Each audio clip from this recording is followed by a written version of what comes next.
Ok. Então, vamos lá, pessoal. Abram lá a apostila de vocês. Gases, parte 1. Então, nós vamos estar lá na página 226 da apostila de vocês. Ok. Onde a gente vai falar da teoria. É a apostila 4, eu acho, Bruna. É a apostila 4, Bruna. É o último capítulo, né, Breno?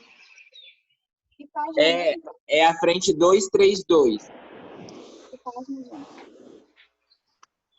Página 225. Gases, parte 1. Isso. A gente vai ter um pouco de aula falando de gases aí. Várias aulas falando de gases, tá? Bom, o que a gente vai ver, então? Primeiro que os gases, são o estado mais simples da matéria, tá? A gente sabe que as partículas, quando estão no estado gasoso, elas estão muito afastadas uma das outras e em constante atividade. Elas têm muita movimentação. Outra coisa que a gente sabe, que quando uma substância está no estado gasoso, ela tem forma e volume variável. Por quê? Ela sempre vai ocupar a forma do recipiente do local onde ela está inserida e o volume desse mesmo recipiente. Então, se você tem um copo de 200 ml e esse copo é redondo, o volume gasoso que está lá dentro é exatamente 200 ml e tem a forma desse copo, tá? Bom, o que a teoria cinética dos gases ideais fala, tá? Os gases, eles são estudados pelo comportamento de suas partículas, que podem ser átomos, tá? Como é o exemplo dos gases nobres, argônio, neônio. Então, eles são gases atômicos, ou eles podem ser gases moleculares. Vou colocar aqui a diferença, ó. O argônio, ele é um átomo, então ele é um gás atômico, tá? Mas quando eu pego o O2, o O2, gás oxigênio, é uma molécula. Então, a gente fala de gás molecular. Então, tem essa diferença aí quanto aos tipos de gases, tá? No entanto, essas partículas não são visíveis a olho nu. Por quê? Porque estão no estado gasoso. A gente não consegue enxergar as substâncias no estado gasoso, né?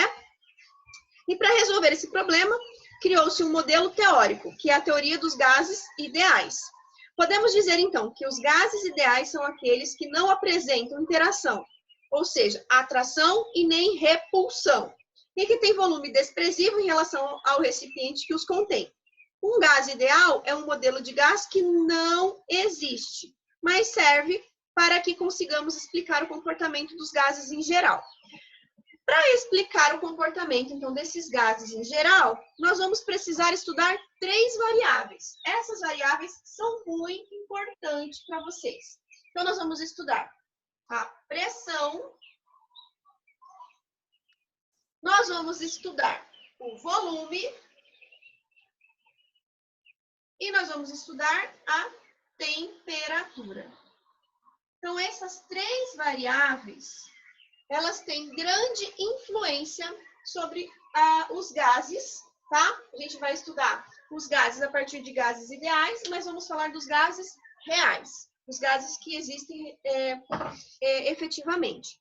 Vamos só relembrar, a gente já viu que 1 mol de qualquer substância, a gente sabe que sempre tem 6 vezes 10 a 23 moléculas, tá? Ou átomos, ou íons. E a gente também já viu que 1 mol de qualquer substância no estado gasoso ocupa um volume de 22,4 litros. Isso são constantes que são importantes vocês saberem, tá? Então, a teoria cinética dos gases vai estudar os gases, tanto os gases atômicos quanto os gases moleculares, aplica-se a gases ideais, mas para a gente saber o comportamento dos gases reais. Existem 3 variáveis que vai ter grande influência sobre o estado de um gás: pressão, volume e temperatura. E, para a gente ter conhecimento, 1 mol de qualquer substância gasosa ocupa 6 vezes 10 a 23 moléculas, ou átomos ou íons, ou ainda 1 mol de qualquer substância gasosa ocupa 22,4 litros, tá? Então, isso é o que a gente tem nesse primeiro momento da aula aí. Vou tirar uma fotinha aqui e mandar para vocês lá no grupo, para fixar essa parte que eu falei. E vamos começar a falar, então, da primeira variável, que é coloquei aqui pressão, né? Então, vamos falar um pouquinho sobre a pressão de um gás. Tranquilo por enquanto? Sim. Sim. Vamos falar um pouquinho da pressão.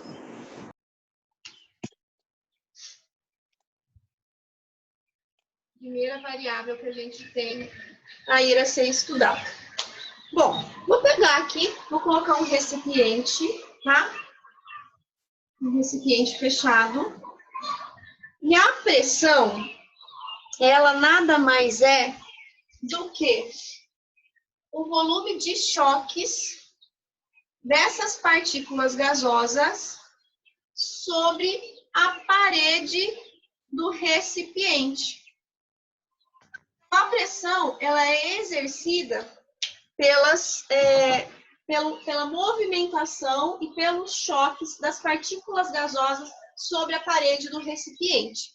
Então, o que vai definir a pressão vai ser o número de choques, é definida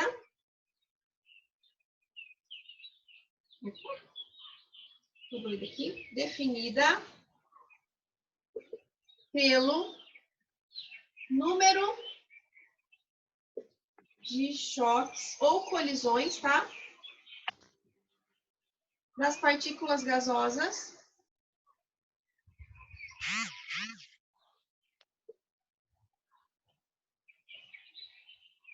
nas paredes do recipiente. Então, isso aqui vai definir nossa pressão. Então, a pressão, ela vai ser dada pela força dos gases atuando na área em que ele está expresso. Então, aqui, se eu tenho essa área aqui, o número de choques existente nas paredes desse recipiente vai determinar a minha pressão. E como é que a gente vai... Quais são as unidades de medida para a pressão que a gente vai utilizar, tá? As unidades de medida mais usadas é ATM. Essa aqui é a que a gente mais utiliza, né? ATM. Nós também utilizamos bar, tá? Utilizamos também Pascal e utilizamos milímetro de mercúrio. Bom, na química, nós utilizamos muito ATM e milímetro de mercúrio. Na física, vocês costumam utilizar mais o bar e o Pascal, né? Então, para a química, normalmente vai aparecer a pressão em ATM ou pressão em milímetro de mercúrio, ok? Prof, Ok. o que o F e o A significa? Força e área. Repete o F, eu não entendi. Força. Tá cortando. Ah, tá. E aqui, área. Tá? Entendi. Obrigada. Vou colocar lá a faixinha no grupo também, que daí facilita vocês que estão fazendo já os resuminhos aí. E aí eu vou passar para outra variável que a gente vai estudar, que é o volume. Posso apagar? Por mim, sim. Ótimo. Então, vamos para a segunda variável, que vai falar do volume de um gás. O volume de um gás é o espaço ocupado por ele, né? Então, sempre que a gente fala em volume, nós estamos falando do espaço ocupado gás.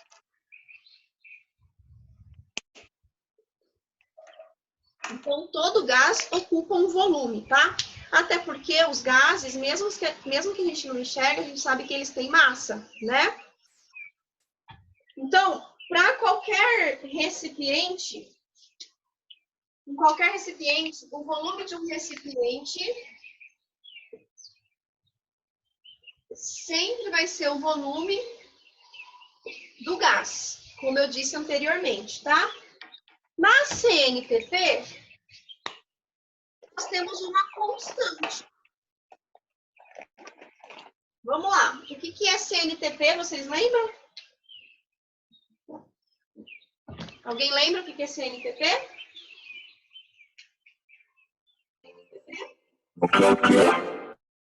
Ninguém lembra? Prof, o seu travou para mim. Tá paradão. O meu travou também. Vamos lá, então. O meu também travou. CNTP é condição. Prof, o meu travou. Não tô vendo seu áudio, o seu vídeo. Tá. Voltou. Dá volta. Eu não. Voltou. Nas condições. CNTP significa condições Voltou. normais de Travou de novo. O meu tá travando também. e pressão. Meu também. Aí, o que vocês vão ter para volume? 1 mol de um gás. Tá dizendo que a conexão da prof tá abaixo. Tráfego. É igual a 22. Tráfego de conexão tá baixo. Tô entendendo nada que você tá falando. Pouco Então, Pedro, você tá falando com a voz de computador. Calma. Pessoal, por favor, ó, já estabiliza. Eu tô gravando a explicação para vocês e na explicação não tem corte. Aí, assim que terminar a explicação, eu vou colocar para vocês no grupo a gravação. Fiquem tranquilos, tá?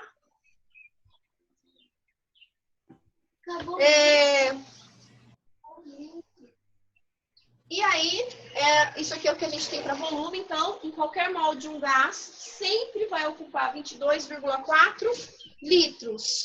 Sempre, tá? Vou esperar, então, um pouquinho, dar uma estabilizada aí na internet.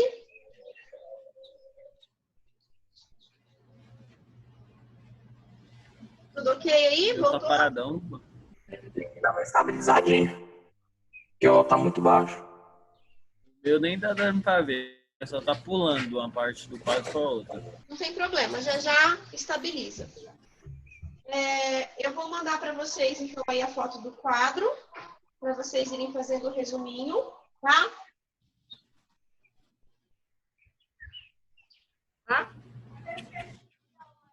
E vou falar da última variável, que é a temperatura.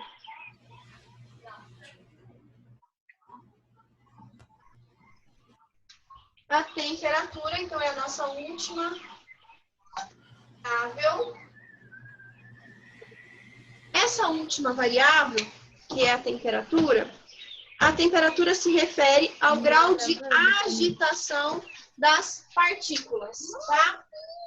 Se refere ao grau de agitação das partículas. Arthur, já mandei o link lá no seu celular.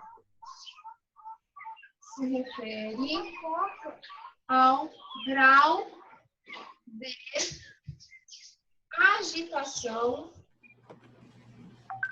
Prof, não tá estabilizando, não. Partículas. Ô, Eduardo, calma. Você não viu que depois ela vai postar essa gravação? Respira. Tá? Então, o que a gente tem que entender aqui quanto à temperatura, tá? Quanto maior for a temperatura, maior também será o grau de agitação das moléculas. Tá? E a temperatura sempre vai utilizar como unidade de medida graus Celsius ou Fahrenheit, Kelvin. Sendo que o que a gente mais vai utilizar na química é o Kelvin. Para isso, vou colocar uma formulinha aqui, ó, que é para vocês transformarem graus Celsius em Kelvin, tá? Então, Kelvin sempre vai ser a temperatura em graus Celsius mais 273. Então, isso aqui, ó, é importante vocês saberem, porque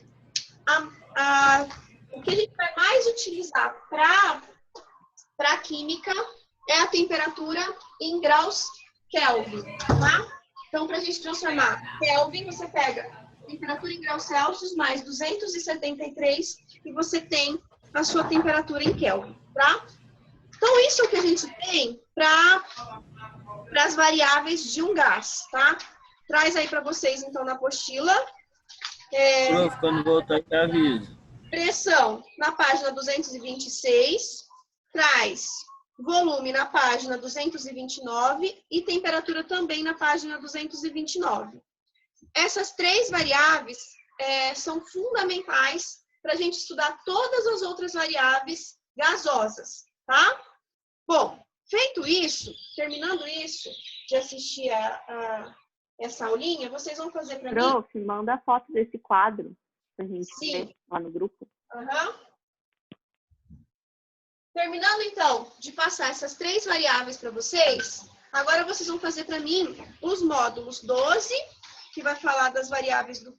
É só o módulo 12 que traz aí para vocês, que fala tanto de todas as variáveis do gases. Vocês vão fazer para mim os de aplicação e os exercícios verdes, tá? Da tarefa. Eu vou colocar no grupo do WhatsApp certinho para vocês. Essa aula, então, foi gravada. Eu vou colocar no YouTube e depois eu jogo para vocês no grupo. Combinado?